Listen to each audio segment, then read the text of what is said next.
ঘুমানোর আগে 7 বার যদি এই দোয়াটি আপনি পড়তে পারেন, আপনার মনের সব আশা আল্লাহ কবুল করে দিবেন।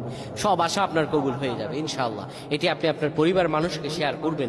এটি আপনারা যখন দেখবেন শেয়ার করবেন, এটি আপনার একটি শেয়ারে আপনি আমল না করে সব পেয়ে যাবেন। জানেন সেটা কিভাবে?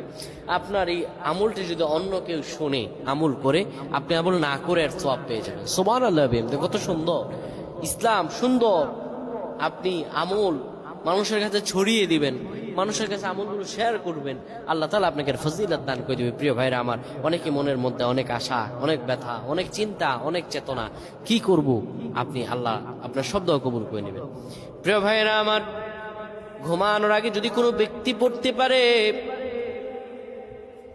ঘুমানোর আগে উযু করার পরে 7 বার যদি পড়তে পারে, ইয়া রব্বানা ইয়া রব্বানা ইয়া রব্বানা, হে আমাদের রব, হে আমাদের রব, আল্লাহুম্মা উগফিরলি ইয়া